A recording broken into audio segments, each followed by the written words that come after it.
Soyez les bienvenus à notre canal. Nous continuons avec notre série d'études de personnages de la Bible.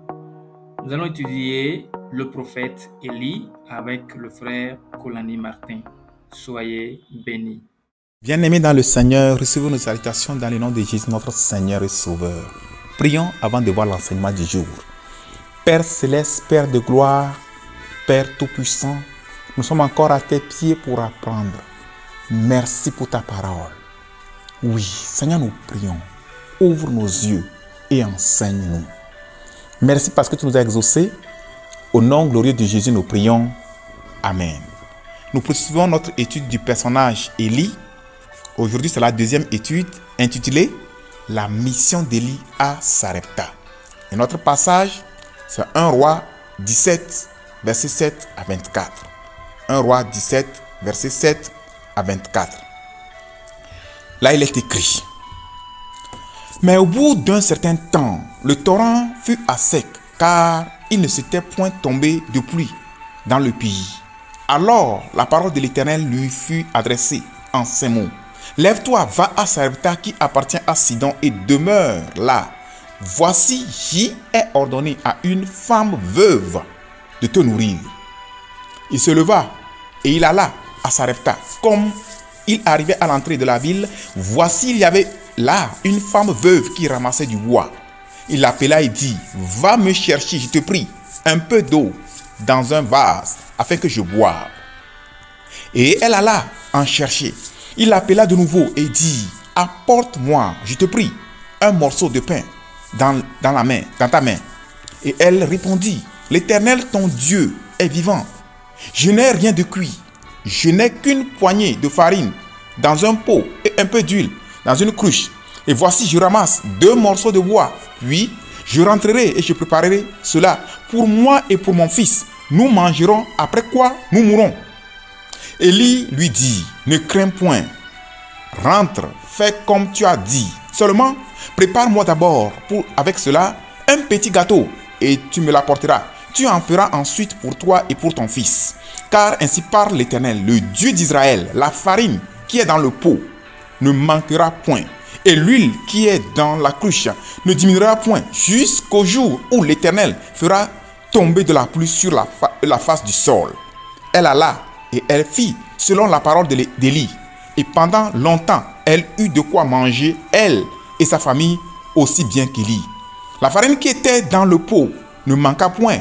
Et l'huile qui était dans la cruche ne diminua point, selon la parole que l'Éternel avait prononcée par Élie. Après ces choses, le fils de la femme, maîtresse de la maison, devint malade. Et sa maladie fut si violente qu'il ne resta plus en lui de respiration. Cette femme dit alors à Élie, qu'y a-t-il entre moi et toi, homme de Dieu? Es-tu venu chez moi pour rappeler le souvenir de mon iniquité et pour faire mourir mon fils? Il lui répondit, donne-moi ton fils. Et il le prit du sein de la femme, le monta dans la chambre haute où il demeurait et le coucha sur son lit. Puis il invoqua l'Éternel et dit, Éternel mon Dieu, est-ce que tu affligerais au point de faire mourir son fils, même cette veuve chez qui j'ai été reçu comme un hôte? Et il étendit 3 fois sur l'enfant, invoqua l'Éternel et dit, Éternel mon Dieu, je t'en prie, que l'âme de cet enfant revienne au-dedans de lui. L'Éternel écouta la voix d'Élie, et l'âme de l'enfant revint au-dedans de lui, et il fut rendu à la vie. Élie prit l'enfant, le descendit de la chambre haute dans la maison, et le donna à sa mère. Et elle dit, vois, et Élie dit, vois, ton fils est vivant. Et la femme dit à Élie, je reconnais maintenant que tu es un homme de Dieu et que la parole de l'Éternel dans ta bouche est vérité. Quelques leçons. La première leçon, vous voyez que Dieu se soucie des besoins physiques de son peuple. Et là, nous le voyons, le verset 9 et 10, quand Dieu envoie Élie chez la veuve de Sarepta pour s'occuper d'Élie. Non seulement d'Élie, mais aussi pour pourvoir aux besoins de la veuve. 2. Dieu dirige ses enfants vers des lieux sûrs. Et nous voyons comment elle a dirigé Élie. Leçon 3. Dieu peut donner des ordres aux gens pour prendre soin de nous. Il a dit à Élie, j'ai ordonné à une femme veuve de te nourrir. Nous disons que Dieu peut donner des ordres aux gens pour prendre soin de nous. Soyons fidèles à Dieu, il s'occupera de nous. Leçon 4. Parfois, la provision ou la solution peut venir d'une source dont nous ne nous attendons pas. Pourquoi choisir une veuve démunie pour nourrir Élie alors qu'il y avait assez de riches qui pouvaient le faire aisément? Les voies de Dieu ne sont pas nos voies. Leçon 5. Élie a obéi à la voix du Seigneur sans argumenter. Quand Dieu parle, nous devons obéir. Leçon 6. L'hospitalité de la veuve. La veuve a bien accueilli Élie. Elle lui a donné de l'eau et a partagé son dernier repas avec Élie.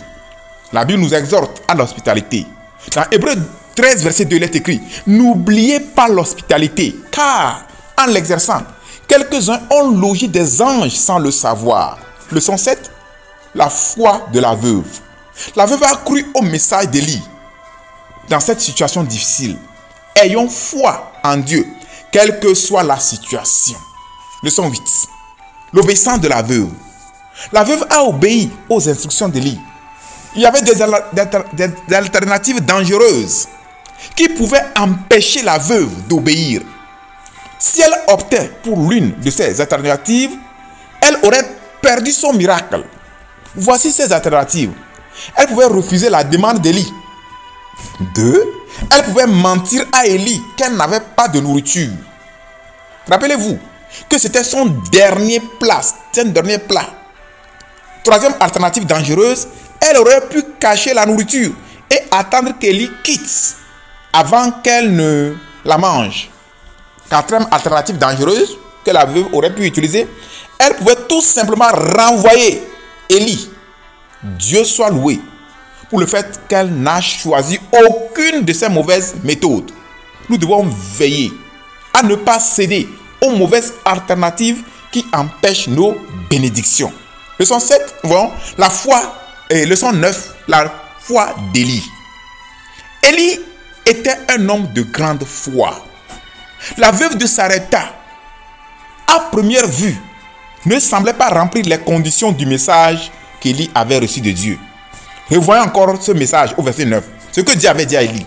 Dieu lui avait dit au verset 9, « Lève-toi, va à Sarepta, qui appartient à Sidon, et demeure là. Voici, j'y ai ordonné à une femme veuve de te nourrir. » Comment une veuve qui se préparait à mourir par manque de nourriture pouvait nourrir Élie?